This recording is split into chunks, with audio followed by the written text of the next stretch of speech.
반갑습니다. 네, 다들 편안히 잘 계시죠? 네. 최근에 일어난 아프간 사태에 대해서 참 많은 분들이 안타까워하고 또 참 힘들어하는 그런 부분들이 있습니다.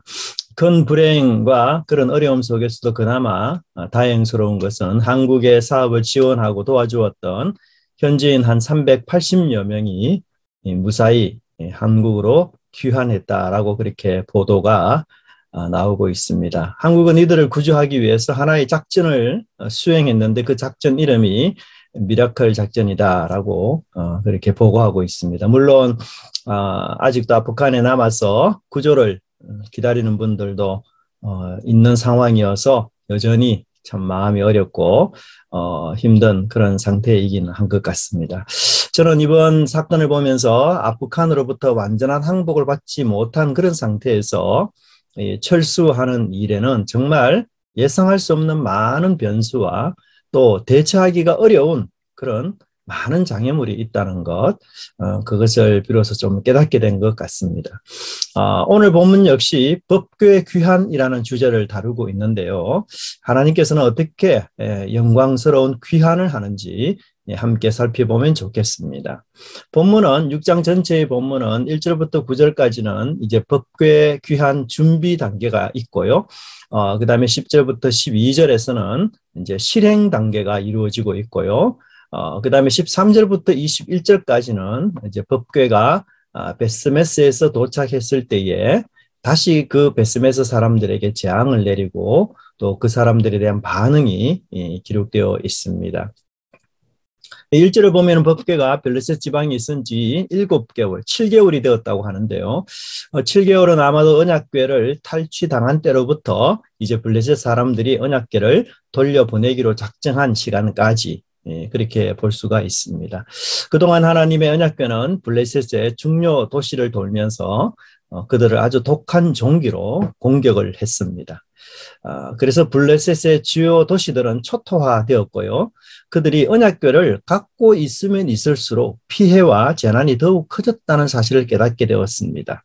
하나님도 그들에게 재앙을 점점 단계를 높여서 공격을 했는데요. 처음에는 독한 종기 재앙이었지만 그것이 확대되면서 심히 큰 환란으로 미쳤고 이제 마지막에는 사망의 환란으로 블레셋 전체가 심판받는 그런 일들이 있게 되었던 것이고요.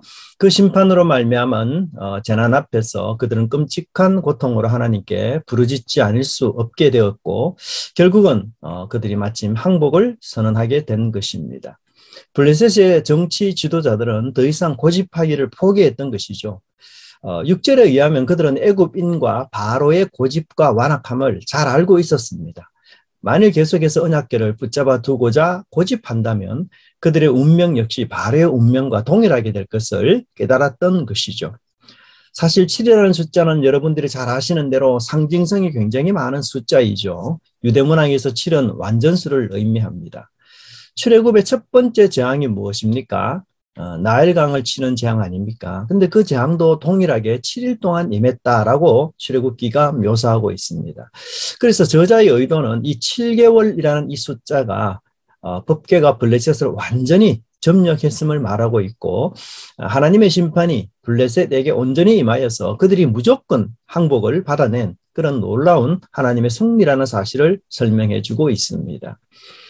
그들의 신 다곤이 목과 손이 잘린 것처럼 다곤을 섬기는 백성들도 이제 동일한 운명을 겪고 있는 것이죠. 우리는 여기서 신과 그 신을 섬기는 백성이 바로 운명 공동체라는 것을 알게 됩니다. 돈과 세상과 성공과 자신을 섬기는 사람은 결국 하나님의 심판이라는 운명에 처할 것이지만 하나님과 동행하며 또 그 뜻대로 살아가는 자에게는 하나님의 생명에 동참하게 될 것입니다. 2절에서 블레셋 사람들은 종교 전문가들, 즉 제사장과 복술자들을 불러서 이제 법궤를 어떻게 돌려보내면 좋을지에 대해서 충고를 구하고 있습니다. 사실 그동안은 블레셋의 방백들, 즉 정치와 군사 지도자들이 법궤에 대한 해결책을 제시하면서 법궤를 계속해서 다른 지역으로 옮기는 이런 해법을 두었던 것이죠. 하지만 그들의 해결 방안은 더 큰 재난을 초래하는 악수가 되었던 것입니다. 정치, 군사 지도자들의 해법은 법계 앞에서 정말 무용지물이었습니다. 여호와의 손에서 나오는 이 재앙을 전혀 대처하지 못했고 오히려 의견을 내면은 낼수록 화만 더 키우는 재앙만 더 확대하는 이런 꼴이 된 것이었습니다. 그래서 그들은 하나님의 엄정한 심판에 대해서 바로 재빨리 항복을 선언한 것이죠. 참 하나님의 그런 심판 속에서 우리가 해야 될 가장 중요한 자세는 바로 이런 블레셋 사람들처럼 하나님의 주권을 인정하고 그의 통치 속에 들어가는 것. 그것이 우리가 하나님 앞에서 샬롬을 누릴 수 있는 길입니다. 어떤 의미에서 코로나는 우리의 정치와 군사적 힘을 비웃습니다. 코로나는 우리가 가진 힘이 얼마나 무능한지를 여실히 드러내고 있습니다. 그래서 우리는 그 코로나라는 어려움 속에서 부르짖는 인간이 되고 절망하는 인간이 되고 한계에 다다른 인간이 되고 이제 절규하는 인간이 되죠. 이렇게 절규하고 부르짖고 한계에 다다른 인간이 찾는 것이 결국은 종교이며 신앙이며 신이라는 존재라는 것을 우리는 알 수가 있습니다. 그래서 그들은 2절 하반절에 비로소 가르쳐 달라 이렇게 요청하고 있습니다. 이제 비로소 배울 준비가 된 학생이 된 것이죠. 비로소 그들은 정치, 군사적인 아주 화려하고 그 막강한 권력의 자리에서 내려와서 이제는 들으려고 하는 것입니다. 그동안 그는 남들에게 명령하고 남들에게 지도하던 지도자의 그 자리에서 내려와서 배우려고 하는 것이죠.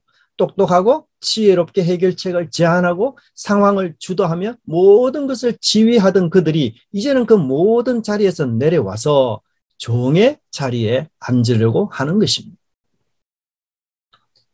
종교 지도자, 방백들이 앉은 자리는 학생의 자리고 종의 자리지만 사실 그 자리는 소망의 자리입니다. 그 자리는 죽음을 이기는 생명의 자리이며 그 자리는 수치가 아니라 회복의 가능성이 있는 자리인 것이죠. 여러분들은 지금 어느 자리에 앉아 있습니까? 사장이라는 자리, 가장이라는 자리, 지도자라는 자리.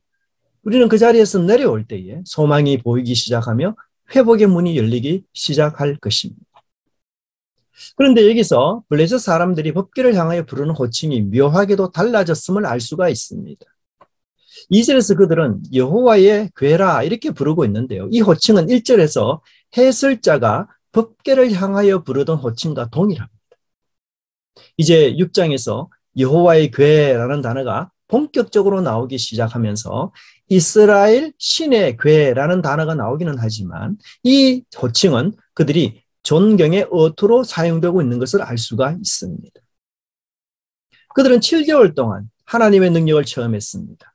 그래서 그 하나님에 대한 무지를 벗어나고 이제 하나님이 어떤 분인지를 이제 어렴풋하게나마 알고 고백하게 되는 것입니다. 여기서 우리는 하나님께서 블레셋에게 질병을 내리시는 궁극적인 목적이 그들을 전멸시키는 것이 아니라 하나님을 알고 하나님으로 경외하며 섬기는 것임을 깨닫는 것을 목적임을 알 수가 있습니다. 그래서 저자는 5장에서 하나님의 독종 재앙을 비교적 짧게 묘사하는 반면에 6장에서 하나님을 어떻게 섬겨야 합당한지에 대해서는 길게 설명하고 있는 것을 알 수가 있습니다. 놀라운 것은 이들이 하나님을 제대로 섬길 때에 인식할 때에 그 죽음의 자리에서 생명의 꽃이 피고 고난과 부르짖음의 자리가 은총과 치유가 일어나는 자리로 변화된다는 사실입니다.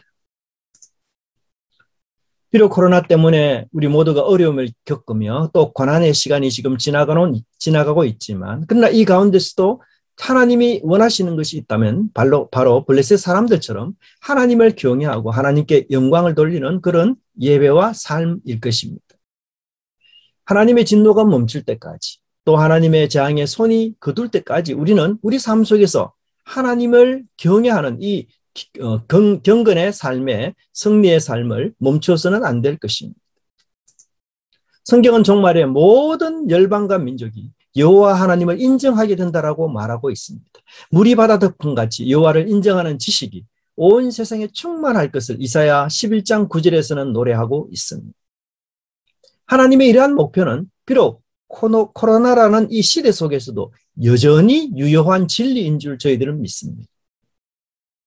비극과 고난이라는 그리고 재앙이라는 이 코로나의 가면을 벗겨버리면 그 속에는 하나님을 경외함과 하나님을 아는 은총이 있음을 우리가 바라봐야 할 것입니다. 우리 삶이 그렇지 않던가요? 때로는 건강과 재물을 잃어버리고 때로는 패배하고 때로는 고난에 빠지는 그 일 때문에 오히려 하나님을 아는 지식이 더해지며 하나님을 더 간절하게 찾게 되며 하나님을 더 자주 많이 기억하게 된다는 것이 우리의 삶이 반증하고 있는 것이 아닐까요? 3절에서 종교 지도자들의 제안한 해결책을 언급하고 있는데요. 그들이 이르되 여호와의 신의 괴를 보내려거든 그저 보내지 말고 그에게 속건제를 드려야 할지니라. 그리하면 병도 낫고 그의 손을 너희에게서 옮기지 아니하는 이유도 알리라 하니. 종교 지도자들은 이제 하나님께 속건제를 드려야 한다라고 말씀하고 있습니다. 그렇게 할 때에 이 독종 재앙도 없어질 뿐만 아니라 그 원인도 알 수 있다라고 설명하고 있습니다. 여러분, 속건제는 뭔지 아시죠? 죄에 대한 책임과 배상을 의미하고 있습니다. 5대 제사 중에서 속죄제는요, 비고의적 계명을 어겼을 때에 죄를 속하는 제사이지만 속건제는요, 재산상의 피해를 입혔을 때에 배상의 목적으로 드리는 제사가 속건제입니다. 그래서 속건제에서 피해를 입은 재산은 여호와의 재산이나 사람의 재산 이렇게 두 부분으로 나누어집니다.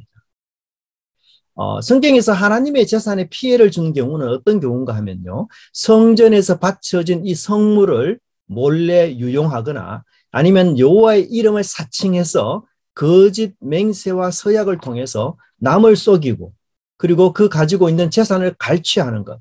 이런 것들이 모두 속건제에 해당하는 그런 제사 행위입니다.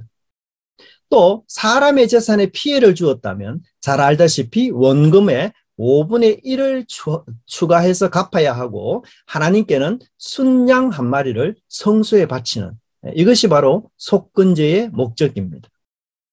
그렇기 때문에 이 블레셋이 속건제를 하나님께 드린다는 말 자체는 그들이 하나님께 죄를 지었다는 사실 그리고 자신의 범죄에 대해서 하나님께 이제 충분한 배상을 해야만 한다는 사실을 인식하고 있는 것입니다. 그런데 이 일은 묘하게도 출애굽의 상황과 굉장히 긴밀하게 연결이 됩니다. 출애굽 때에도 애굽 사람들은 이스라엘 백성들을 그저 보내지 않고 금은 폐물을 주어서 그들을 보냈던 것이죠. 이는 그동안 그들을 노예로 삼아서 종으로 학대하면서 부린 그 피해를 보상하는 의미에서 금은 폐물들을 내어 주었던 것입니다. 그렇다면 이 블레셋의 구체적인 잘못은 어떤 것일까요? 이스라엘을 침략한 것, 하나님의 언약궤를 탈취하여 다곤 신전에 두고 그 하나님을 모독한 행위, 그 과정에서 언약궤를 함부로 운반한 것, 하나님의 영광을 침해한 것, 이런 모든 죄들을 그들은 인정하고 이제 그것을 배상하고자 하는 마음으로 드리고 있는 것입니다. 4절에 보면 그들이 속건 제물로 드릴 구체적인 물건들을 언급하고 있는데요. 거기에 보시면 금독종 5과 금쥐 5마리라고 이야기하고 있습니다. 속건 제물로는 독종 모양의 금, 그 다음에 쥐 모양의 금을 드리라고 하고 있습니다. 사실 이것은 이스라엘의 율법이 정한 제물이 아니에요. 이스라엘의 율법에서 정한 제물은 속건제의 경우에는 수송아지나 암컷 어린 양이나 염소나 숫양 이런 종류의 제물들이 필요했었습니다. 그러나 이스라엘의 율법에 무지했던 블레셋 종교 지도자들은 아마도 그들의 종교적 지식 안에서 최선의 방법을 고안해서 하나님을 경외하고자 시도했던 것 같습니다. 그들은 독종이 쥐에서 나왔다라고 생각하고 괴와 함께 이 제물을 블레셋 땅 밖으로 내어보내면 이제 독종도 함께 따라 나갈 것으로 그렇게 생각한 것 같습니다. 이러한 처방은 사실 굉장히 추술적이고 미신적인 생각을 바탕으로 하고 있는 것이죠. 금은 굉장히 비싼 것입니다. 당시 금은 귀족이나 왕족만 소유하는 그런 고가의 제품이었던 것이죠. 그래서 이 금이라는 것은 존귀함, 고귀함을 상징하고 있습니다. 또한 숫자 5은 5도시로 이루어진 이 블레셋이 하나님께 무조건 항복한 것을 의미합니다. 그래서 전체적으로 종합해서 보면 블레셋은 하나님을 굉장히 존귀한 부분으로 고귀한 부분으로 그렇게 인정하고 그 하나님께 이제 완전히 항복할 것을 그들은 시도한 것입니다. 그리고 그들이 최종적인 목적을 5절에서 설명하는데요. 그러므로 너희는 너희의 독한 종기의 형상과 땅을 해롭게 하는 쥐의 형상을 만들어 이스라엘 신께 영광을 돌리라. 그가 혹 그의 손을 너희와 너희 신들과 너희 땅에서 가볍게 하실까 하노라. 그들의 최종 목적은 하나님께 영광을 돌리는 것이었습니다. 사실 영광이라는 말은 굉장히 이제 어려운 단어입니다. 왜냐하면 이 단어는 인간에게 사용되어지는 단어가 아니에요. 이 단어는 하나님께만 사용되고 하나님에 대해서만 표현할 수 있는 단어이기 때문에 그런 것입니다. 성경에서 이 단어는 영광이라는 단어는 하나님의 본질이 드러날 때에 영광이라는 표현을 쓰고 있습니다. 예를 들면 기적을 행하는 것, 이거 하나님의 본질이 드러나는 행위죠. 능력을 행하고 치유를 행하는 것, 죄사함이 임하는 것, 영원한 사랑을 드러내는 것, 이런 것들이 다 영광을 뜻하고 있습니다. 하나님을 이제 우상이 아닌 살아계시고 참되시며 오직 유일하신 하나님으로 인정하고 그것을 긍정하고 존경한다는 그런 의미에서 이스라엘 백성들은 하나님께 영광을 돌리기로 작정한 것이었습니다. 그들의 이러한 조치와 생각은 이제 하나님을 경외하는 마음에서 비롯된 것으로 볼 수가 있는 것이죠. 사실 이런 모습은 하나님의 백성이면서도 하나님의 영광을 가로챈 엘리 가문의 제사장과는 상당히 대조가 됩니다. 하나님의 계시를 잘 모르는 이방인들도 하나님께 영광을 돌리려고 하지만 오히려 율법과 제사의 전문가인 제사장은 오히려 하나님을 멸시하는 이런 모순이 일어나는 것입니다. 이방인에게는 경외와 영광을 받는 하나님이지만 이스라엘에게는 무시와 조롱을 받는 하나님으로 나타나고 있습니다. 사실 이것이 이스라엘 역사가 증명하는 원리인 것이죠. 이는 이스라엘이 이방보다도 심히 더 악하다는 증거인 것입니다. 오늘날 우리 기독교인들이 세상 사람들보다 더 뭐뭐하다라는 말을 듣기도 합니다. 이것이 단지 코로나라는 특수한 상황 때문에 일시적으로 일어난 일인지 아니면 지금까지 감추어졌다가 코로나 때문에 드러나는 이 교회의 민낯인지 우리는 이것을 세심하게 살펴보아야 할 것입니다. 나는 그렇지 않다는 것으로 만족해서는 안 될 것입니다. 나와 믿음의 교회, 그리고 믿음의 교회와 우리 한국교회는 모두 하나의 공동체입니다. 이 교회가 제 역할을 하기까지 우리는 산모의 고통을 감내해야 할 것입니다. 여러분 5절에서 이 영광이라는 단어와 반대되는 단어가 있는데요. 그게 바로 가볍게 한다는 단어입니다. 영광은 문자적으로 무겁게 여기다라는 뜻이 있습니다. 그래서 하나님께 영광을 돌린다는 말은 하나님을 무거운 분으로 아주 중요한 부분으로 여긴다는 뜻이 있습니다. 블레셋 종교 지도자들은 여기서 놀라운 영적 통찰력을 우리에게 제시해 주는데요. 그것은 바로 하나님께 영광을 돌릴 때 그들의 삶이 가벼워진다는 원리를 제시하고 있습니다. 이는 성경에서도 말씀하고 있는 굉장히 중요한 원리인 것이죠. 그 하나님의 영광은 우리의 삶과 아주 긴밀히 연기됩니다. 우리는 하나님을 중요한 분으로, 아주 무거운 분으로, 아주 귀중한 분으로 그렇게 여길 때 내 삶은 가벼워질 것이지만 하나님을 오히려 가볍게 여길 때 우리는 우리의 삶이 무거움으로 가득 차 있다는 것을 깨달아야 할 것입니다. 또한 6절에서 과거 애굽의 바로가 완악한 마음으로 하나님의 심판을 자초했는데 블레셋은 이제 결코 그렇게 해서는 안 된다는 충고를 하고 있습니다. 역사에서 교훈을 받는 이들의 모습은 하나님의 역사를 망각한 이스라엘보다도 더 나은 존재로 비춰지고 있습니다. 이스라엘은 정말 하나님께 실망만 주는 민족입니다. 아버지 되신 하나님을 불신하고 그 아버지 되신 하나님의 능력을 무시하는 아들입니다. 하지만 블레셋은 여호와의 심판을 받자 그들은 이제 정신을 차리고 하나님을 존경하고 예를 다해서 섬기려고 합니다. 그 하나님께 용서를 구하고 배상을 하며 영광을 회복시키려고 애를 쓰고 있는 모습이죠. 이것을 보면서 오늘 우리 교회가 걸어가야 될 모습이 바로 블레셋의 모범으로 비춰지고 있는 것입니다. 언약궤를 처리하는 데 있어서 마지막 남은 문제가 하나 있는데요. 그것은 이제 누가 이 법궤를 이스라엘 땅까지 옮길 것인가 하는 것입니다. 그들의 결정은 사람이 옮기는 것이 아니라 젖나는 소 2마리를 이용해서 법궤를 옮기자라는 결정이었습니다. 처음에 법궤의 능력을 잘 알지 못했을 때에는 블레셋 군인들이 법궤를 옮겼죠. 그러나 이제 하나님이 너무나 두렵고 두려운 분이라는 것을 깨달았던 블레셋은 더 이상 그렇게 할 수가 없었던 것입니다. 그래서 그들은 멍에를 매지 아니하는 젖나는 소가 끌어가도록 그렇게 조치를 취한 것입니다. 블레셋의 입장에서는 아마도 최소한의 인명피해를 줄이면서 동시에 하나님께 대한 존경의 의미를 담고 있는 그런 해결 방안이라고 생각이 들었습니다. 왜냐하면 이스라엘의 율법에 의하면 멍에를 매지 않는 소, 이 소는 죄를 정결케 하는 제사에 사용되기 때문입니다. 민수기 19장 2절에 여호와께서 명령하시는 법의 율례는 이제 이르노니 이스라엘 자손에게 일러서 온전하여 흠이 없고 아직 멍에 매지 아니하는 붉은 암송아지를 내게 끌어오게 하고, 그런 표현이 나오고 있어요. 또 다른 하나의 목적은 이 언약궤와 독종 재앙의 인과관계에 대한 검증이었습니다. 즉 그들은 이 재앙이 우연히 일어난 것인지 아니면 정말 여호와에 의해서 일어난 것인지를 확인하고 싶었던 것입니다. 사실 이 소들은 짐을 나른 경험이 없는 소입니다. 게다가 어미소들은 갓 태어난 새끼 송아지에 대한 모성 본능이 있습니다.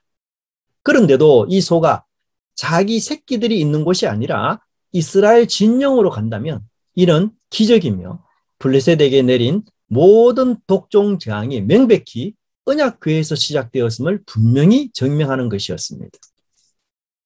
하지만 블레셋의 이런 시도는 엄밀한 의미에서 우리 하나님을 믿는 백성들에게 장려하거나 권장할 만한 방법은 결코 아닙니다. 이스라엘 백성들이 하나님을 향한 믿음을 이런 식으로 시도했다가 하나님으로부터 책망과 꾸지람을 들었습니다. 이것은 바로 하나님을 시험하는 아주 불량한 행동이기 때문입니다. 즉 내가 제안하고 내가 제시한 방법대로 하나님이 움직여야 한다라는 것은 일종의 하나님을 종으로 취급하는 일이기 때문에 그런 것이죠.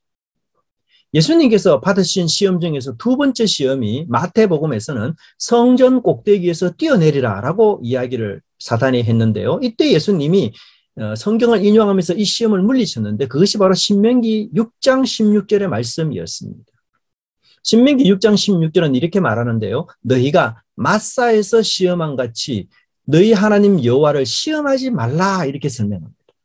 마사의 시험은 이스라엘 백성들이 광야의 노정을 여호와의 명령대로 따라 진행하다가 르비딤에 도착했습니다. 그런데도 불구하고 물이 없는 상황 때문에 그들이 불평하고 원망하기 시작하는 것이죠. 그들의 불평에 대해서 해설자는 이렇게 말하는데요. 그들이 여호와를 시험하여 이르기를 여호와께서 우리 중에 계신가 안 계신가 함이었더라. 즉 그들은 내가 하나님의 명령대로 순종해 왔기 때문에 모든 것이 부족함 없이 준비되어야 된다라고 생각했던 것이고, 그들의 그런 생각이 맞지 않을 때에 하나님을 믿음으로 기다리기보다는 이제 하나님이 없구나, 하나님이 안 계시구나, 그런 식으로 불평하면서 하나님을 시험했다는 것입니다. 내가 제안하고 내가 생각하는 방식만을 통해서 하나님의 존재 여부를 알려는 것, 확인하려는 것, 그것은 곧 하나님을 하수인 위치에 놓는 것입니다. 하나님은 우리 믿는 자가 요청하면 반드시 그것을 따라서 행하는 분이 아닌 것입니다. 하나님과 자기 백성 사이에 누가 주인이며 누가 종인지를 파악하는 것은 신앙의 기본 중에 하나인 것이죠. 하지만 하나님은 이 블레셋의 시도와 제안을 받아주십니다. 이는 그들이 계시를 잘 알지 못하는 상황이기 때문인 것이죠. 오히려 하나님은 이런 상황을 이용해서 독종의 재앙이 명백히 하나님의 손에서 나온 하나님의 징벌과 심판임을 그들로 하여금 믿도록 그렇게 상황을 이용하신 것입니다. 우리가 오늘 읽었던 본문 7절과 12절은 반복 구조를 사용하고 있는데요. PPT를 보시면 A, B, A-B-C-C 구조로 되어 있습니다. 재밌게도. 네. 네, PPT 보시면 7절 같은 경우요. 새술에 젖나는 소 두 마리 송아지 집. 근데 이 10절에 보면 똑같이 나와요. 젖나는 소 둘, 술에 송아지 집. 8절에는 여호와의 교회 속건제 금과 수레가 나온다면 이제 11절에도 동일하게 여호와의 교회 속죄물을 구체적으로 언급하고 수레가 나옵니다. 그리고 9절에 베세메세 장소가 나오고요. 12절에도 역시 베세메세 장소가 나오고 있습니다. 저자의 이러한 반복 구조를 우리는 조금 힘들어합니다. 우리 입장에서는 이야기가 빨리 진행되면 좋기 때문이죠. 하지만 저자가 이렇게 반복하면서 쓰는 의도와 목적을 우리는 잘 아는 것이 중요한데요. 여기서 블레셋 사람들은 자신이 고백하고 말한 그 내용들을 아주 철저하게 지키고 있음을 보여주고 있습니다. 우리는 사실 말을 너무 쉽게 합니다. 우리 인생 가운데 말한 대로 지키는 것이 과연 몇 %나 될까요? 하지만 진심 어린 말은 반드시 행동으로 나오게 되어 있습니다. 블레셋은 이방 백성들입니다.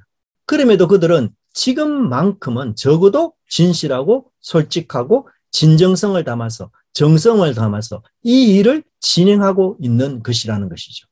그만큼 이들에게 이 일은 생명과 죽음을 나누는 일이며 한 국가의 패함과 흥함을 가르는 그런 기준이 되기 때문에 그들은 진지하게 그리고 하나님을 지극히 경외하는 자세로 임하고 있는 것을 우리에게 알려주고 있습니다. 그런데 여기서 저자는 단순하게 말을 반복하는 것이 아니라 12절에서는 새로운 요소를 추가해서 반복하고 있습니다. 6장 12절을 여러분 보시면 암소가 베스메스 길로 바로 행하여 대로로 가며 갈 때에 울고 좌우로 치우치지 아니하였고 블레셋 방백들은 베스메스 경계선까지 따라갔다라고 묘사하고 있는데요. 이것과 평행 구절이 되는 9절에서는 암소가 자기 새끼가 아닌 베스메스로 가느냐에 초점이 있습니다. 하지만 12절은요. 암소가 베스메스로 갈 뿐만 아니라 이 암소에 가는 모습에 대해서 3가지 정보를 우리에게 주면서 아주 상세하게 묘사하고 있습니다. 그 내용이 뭡니까? 첫째로는 대로로 갔다라고 말합니다. 자, 대로라는 말은요. 한 길이라는 뜻입니다. 한 길. 즉 이 단어는 좌우로 치우치지 않았다라는 이 표현을 강조하고 있는 것입니다. 둘째는 암소가 울었다는 것입니다. 세 번째는 좌우로 치우치지 않았다는 말을 추가해서 우리에게 상세하게 설명하고 있습니다. 암소의 울음은 여러분 예측하겠죠? 감정, 욕구, 의지를 꺾고 하나님의 인도와 하나님의 말씀에 순종하는 모습을 우리에게 가르쳐주고 있습니다. 그리고 여러분 좌우로 치우치지 않았다. 이 말씀은 주로 어느 성경에 자주 나오는 표현일까요? 네. 신명기에 자주 나오는 표현이에요. 네. 신명기에서 이 표현이 말씀 순종과 연결해서 무려 4번이나 이 표현이 나옵니다. 좌로나 우로나 치우치지 말라. 그런데 저자는 이 표현을 지금 암소에 적용하고 있는 것이죠. 저자는 암소의 이러한 묘사를 통해서 사실은 하나님께 온전하게 순종하지 못하는 이스라엘 백성을 지금 비판하고 있는 것입니다. 뜻뿐만 아니라 본문에서는 짐승까지도 순종케 하시는 하나님의 그 능력을 강조하고 있습니다. 더구나 블레셋이 섬기는 위대한 다곤은 결코 스스로 움직이지 못하는 무능한 신입니다. 그 다곤을 움직이게 하기 위해서는 어떻게 해야 됩니까? 수레에 실어서 소나 사람들이 끌고 다녀야만 이동이 가능했습니다. 하지만 하나님은 스스로 움직이시며 어느 곳에서나 거하시고 임재하시며 통치하시는 주권적인 분이라는 사실을 알려주고 있습니다. 그분은 만물의 주인이시며 그분은 또한 창조주이시기에 자신의 피조물을 자신의 뜻 가운데로 움직이시는 놀랍고도 위대한 분이라는 사실을 여기서 말씀해주고 있습니다. 이제 마침 이 법궤가 베스메스에 도착합니다. 13절에 보면 이 베스메스에 도착했던 시점을 가을 때라고 이야기하고 있습니다. 즉 여호와의 괴가 블레셋에 들어갈 때쯤은 봄 때였습니다. 그리고 이제 이스라엘로 다시 돌아올 때에는 가을이라고 소개하고 있습니다. 여러분 고대 근동에서요, 전쟁에서 왕들이 봄에 원정을 합니다. 그리고 가을에 전쟁을 마치고 돌아오는 것이 하나의 패턴입니다. 고대에서는 겨울에 전쟁하지 않습니다. 저자가 때를 이렇게 언급하는 이유는 바로 하나님께서 고대 왕들의 전쟁처럼 이 전쟁을 승리하고 돌아왔다는 것을 암시하고 있습니다. 즉 고대 왕들의 원정 전쟁과 하나님의 법궤를 연결시키고 있는 것이죠. 즉 하나님의 교회는 블레셋에 끌려간 것이 아니라 이스라엘을 위해서 싸우기 위해서 봄에 블레셋을 향하여 떠나셨고, 그리고 그 원정 전쟁에서 마침내 승리해서 가을에 영광스럽게 귀환하고 있다는 사실을 우리에게 알려주고 있는 것입니다. 특별히 14절에서는 이 언약궤가 멈추어진 장소를 저자가 우리에게 말해주고 있는데요. 그곳이 바로 여호수아의 밭이라고 설명하고 있습니다. 여러분 여호수아 하면 생각나는 일들이 많을 겁니다. 그러나 여호수아는 출애굽과 연결해서 여호수아는 출애굽의 시대를 마침표를 찍는 그런 지도자였던 것이죠. 이처럼 여호와의 법궤는 출블레셋의 사역을 완성했다는 의미에서 저자는 이것을 여호수아의 밭과 연결시키고 있는 것입니다. 그런데 저자는 법궤와 관련된 베스메스 사람들, 즉 레위인들에 관련된 정보를 이야기하다가 잠시 멈추고 무려 16절에서 18절까지 다시 블레셋이 하나님께 드린 속건 제물에 대해서 다시 설명하기 시작합니다. 17절을 보면 블레셋의 5도시의 이름이 나오고요. 그리고 18절에서는 도시에 대한 부연 설명이 나오는데 대표적으로는 5도시이지만 그 안에 견고한 성읍부터 시골 마을까지 다 합쳤다라고 이야기합니다. 이 말은 블레셋의 모든 지역, 모든 지경의 사람들이 모두 다 하나님을 경외하는 마음으로 한 마음으로 속건 제물을 그들이 다 드렸다는 것이죠. 이 일은 단지 5도시에 국한된 것이 아니라 블레셋이라는 한 나라가 하나님께 모든 속죄 제물을 경외하는 마음으로 다 드렸다는 것을 이야기하고 있습니다. 일종의 블레셋의 영적인 어떤 부흥을 여기서 잠시 설명하는 것처럼 느껴집니다. 그런데 13절에 나오는 이 유일한 도시, 이스라엘의 유일한 도시는 어디입니까? 베세메스거든요.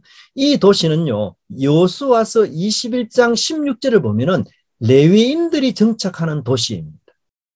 즉 종교적인 도시예요. 그래서 15절에서는 지금까지도 언급이 되지 않았던 레위인들이 비로소 나오기 시작합니다. 그 레위인들을 중심으로 그들은 하나님께 번제와 다른 제사를 드렸던 것입니다.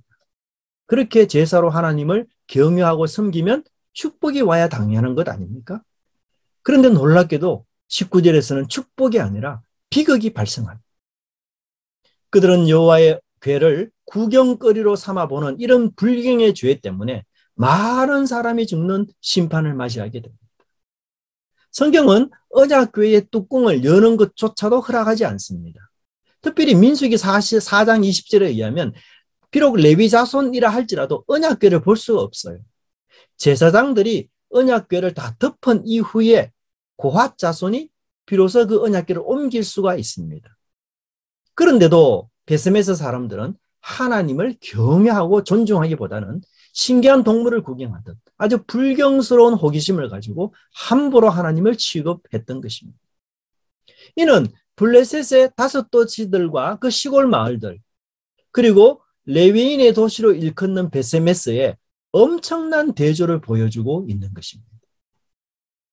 하나님을 진정으로 존중하고 예배하며 경외해야 될 도시는 베세메스의 블레셋의 5도시가 아니라 오히려 베세메스 아닙니까? 하지만 현실은 정반대입니다. 본문은 정반대로 이야기하고 있습니다.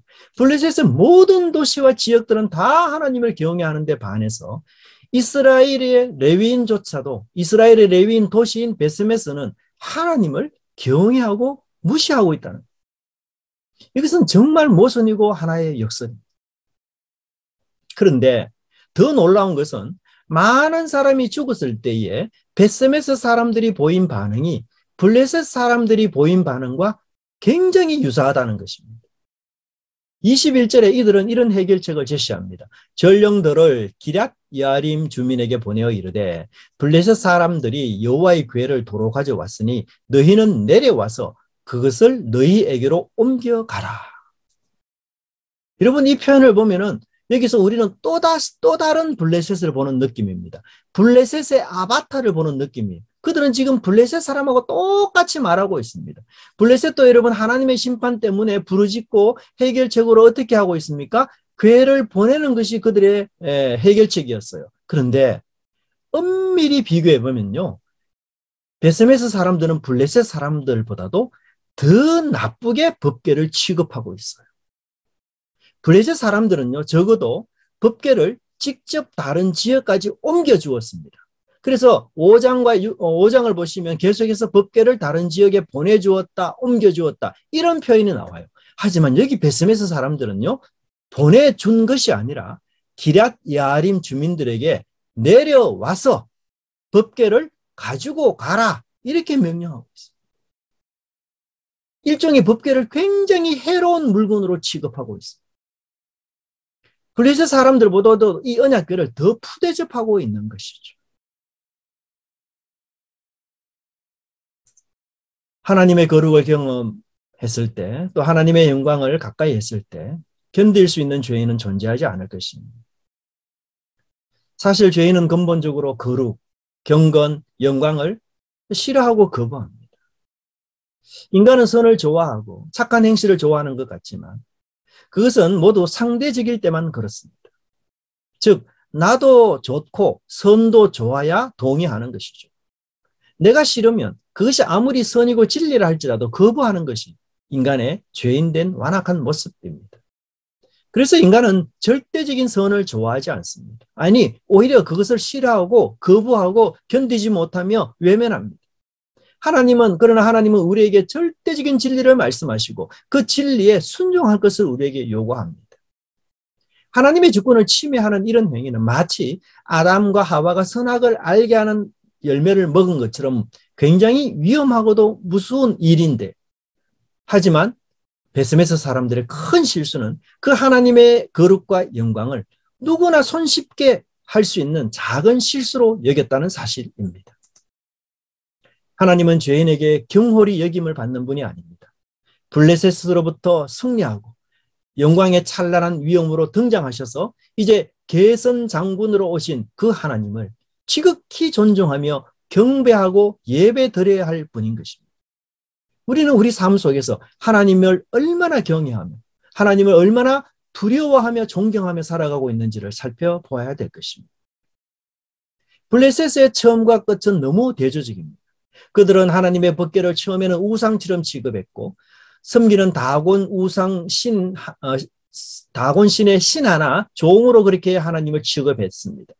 하나님을 하급신으로, 전쟁에서 패한 신으로 그렇게 무시하며 그들이 업신 여겼습니다. 하지만 그들이 하나님의 심판과 징계 속에서 이제 비로소 하나님을 두려워하기 시작하고 자신의 무능과 한계를 깨닫고 그들의 모든 정치, 군사, 행정적 조치를 다 취소하고 이제는 살 길을 배우고자 오직 하나님께 물었던 것이었습니다. 그래서 그들이 하나님께 영광을 돌리는 이 길만이 그들의 국가와 그들의 개인과 그들의 공동체가 살 길임을 깨닫고 이를 적극적으로 실행했던 것이었습니다. 이런 면에서 블레셋의 처음과 끝은 너무 대조적이죠. 우리는 사무엘상에서 처음과 끝이 대조적인 많은 사람을 그동안 만났습니다. 한나는 비극적인 출발을 했지만 영광스러운 끝을 산 여인이었고 대조적으로 번인나는 그렇지 못했습니다. 엘리야와 그의 두 아들 역시 영광스러운 출발을 했지만 그러나 마지막은 패배와 수치스러운 죽음으로 마감하고 말았습니다. 오늘 본문에 나오는 이 이방인 블레셋은 어떤 의미에서 엘리와 두 아들의 삶과는 전혀 반대되는 모습을 우리에게 보여주고 있습니다. 하나님이 이런 사실을 통해서 우리에게 지금 뭘 요구하고 계십니까? 우리에게 다시 기회를 주고 계신 것입니다.